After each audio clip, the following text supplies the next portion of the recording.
Bayangkan sebuah senjata yang bisa menghancurkan sebuah kota dalam waktu yang lebih singkat dari waktu yang dibutuhkan untuk memasak mie instan.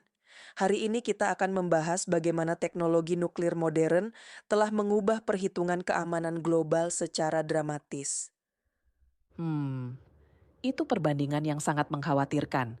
Dan yang lebih mengejutkan, ini bukan sekadar hipotesis.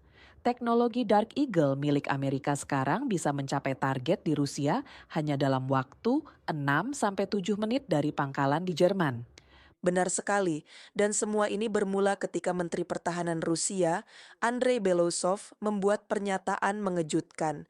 Dia mengumumkan kesiapan Rusia untuk melakukan uji coba nuklir penuh di Novaya Zemlya, sebuah lokasi pengujian klasik di utara Rusia yang memiliki sejarah kelam dalam pengembangan senjata nuklir.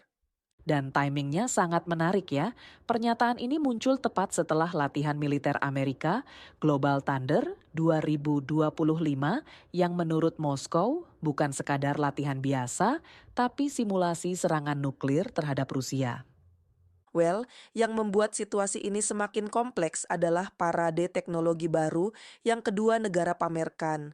Rusia memiliki Burevestnik, rudal jelajah bertenaga nuklir dengan jangkauan tak terbatas, dan Poseidon, oh ini menarik, kendaraan bawah laut otonom yang bisa menyelam hingga 1.000 meter. Mhm. Dan jangan lupa Avangard dan Sarmat.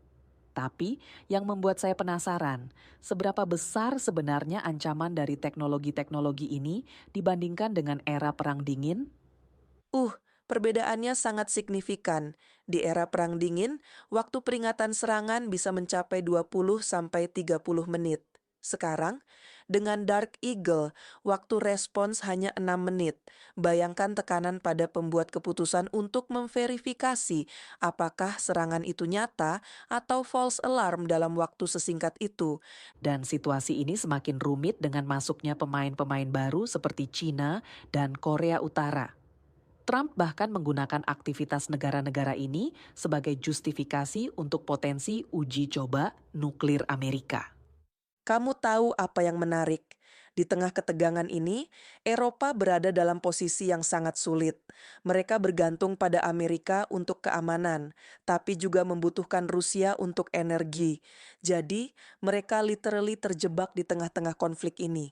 Benar sekali, dan ini bukan hanya soal keamanan. Ada masalah energi, gas, minyak, bahkan kebijakan karbon yang semuanya saling terkait dalam satu jaring yang kompleks.